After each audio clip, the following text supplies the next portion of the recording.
Chronique d'architecture. Parole d'archi. Le podcast. Chaque mois, retrouvez l'entrevue d'une femme ou d'un homme d'architecture qui répond aux questions de Chronique sur l'actualité de l'architecture en France ou ailleurs dans le monde. Aujourd'hui, Jean-Pierre Heym répond aux questions de Christophe Lauré.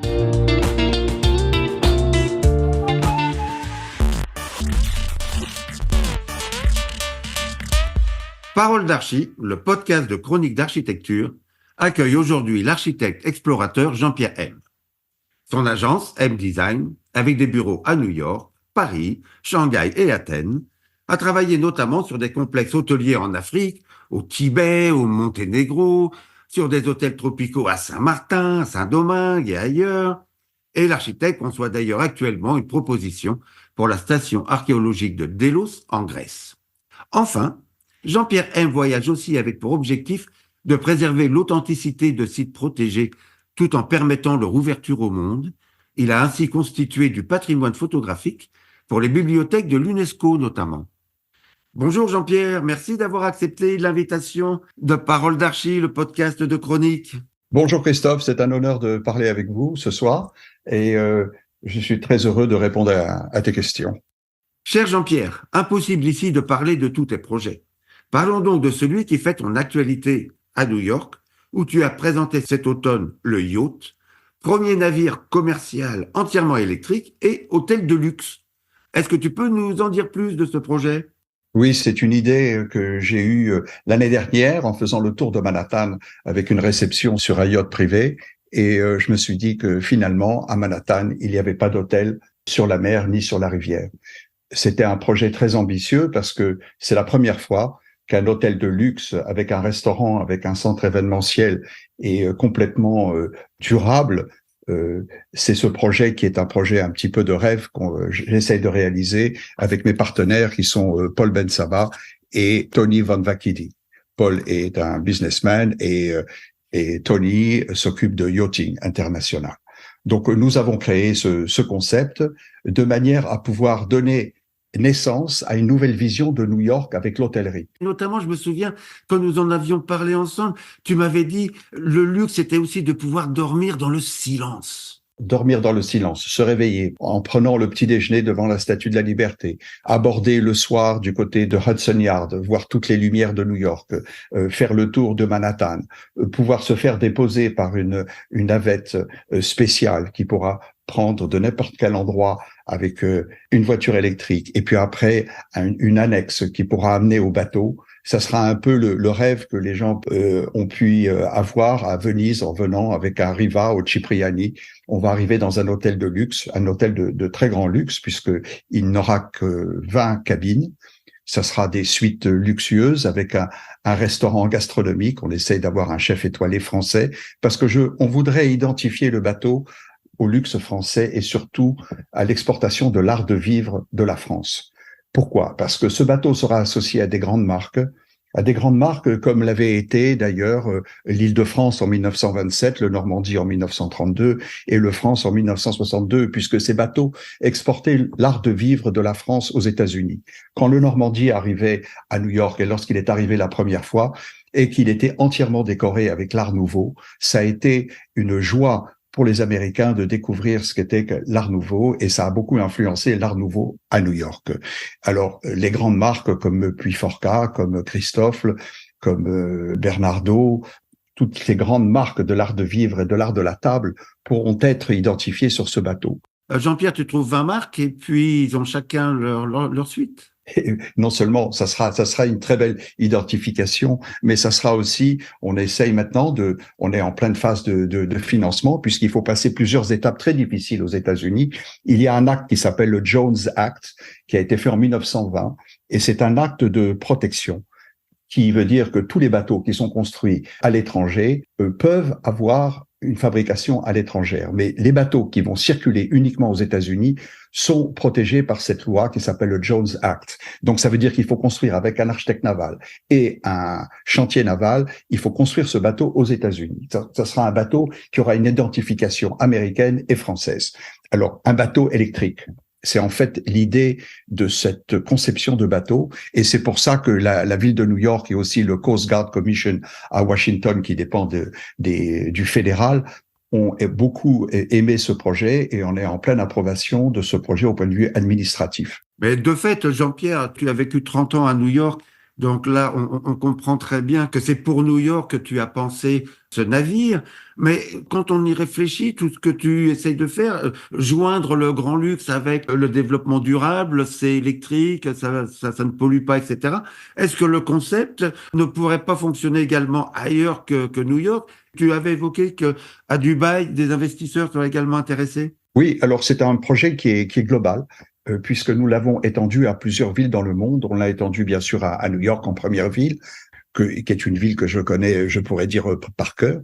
On veut le faire aussi à Miami, parce qu'il y a beaucoup de lagunes à Miami, il y a beaucoup de baies sur lesquelles le bateau peut circuler en eau calme, parce que c'est un bateau qui est fait pour la rivière, le lac et aussi les lagunes. Maintenant, il peut être fait en grande mer, mais c'est une autre conception. Ce bateau fait 85 mètres de long et aura 20 suites. Et ce bateau pourra aussi recevoir 150 personnes pour des réceptions.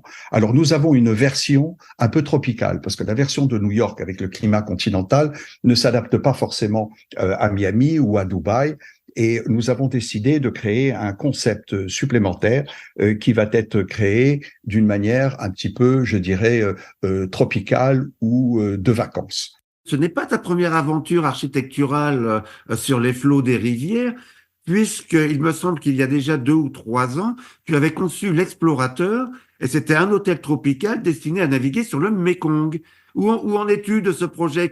Comment ces projets-là communiquent entre eux? Alors, ils communiquent pas du tout, parce que le projet du Mékong est un projet entièrement chinois, qui est une commande de la province de Yunnan. Le bateau est en construction actuellement et il va reprendre après le Covid qui bien sûr a paralysé le monde et notamment la Chine. Donc le chantier naval s'était arrêté, mais il va reprendre dès le mois de janvier.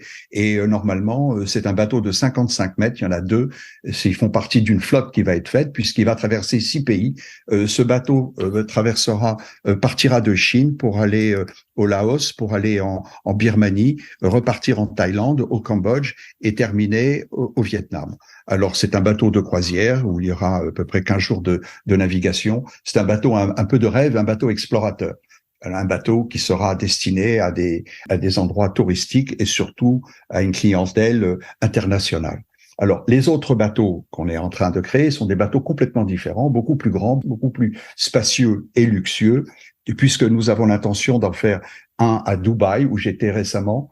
Nous avons rencontré des investisseurs et le projet s'adapte parfaitement bien aussi pour le Red Sea Global, qui est un projet qui dépend aussi des projets que l'Arabie Saoudite est en train de construire d'une manière gigantesque en Arabie, puisque j'ai déjà travaillé à Alula.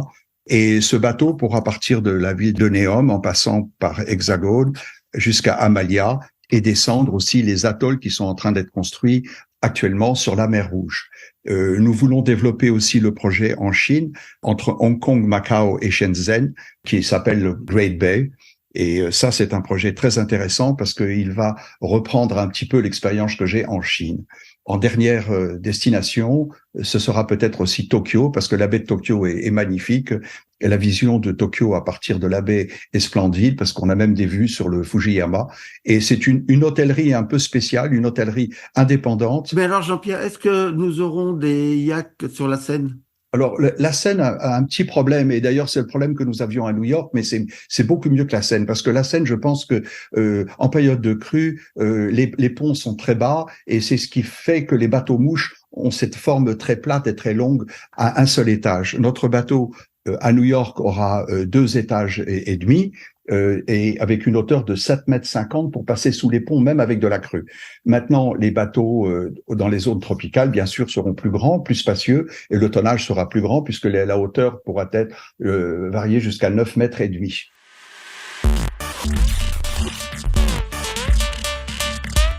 Il nous reste pas beaucoup de temps, mais il me semble me souvenir que tu avais également aménagé l'intérieur d'un avion. Alors, j'ai fait ça il y a quelques années pour dessiner un Falcon Jet, où nous avions dessiné un Falcon 9X à l'intérieur avec vraiment.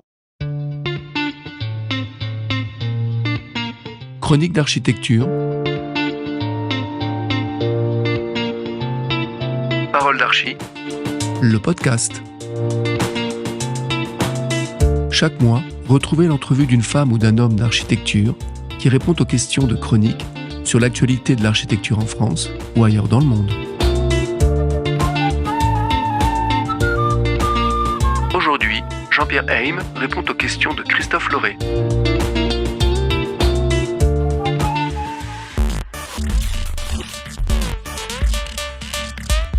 Parole d'archi, le podcast de chronique d'architecture, accueille aujourd'hui l'architecte explorateur Jean-Pierre M.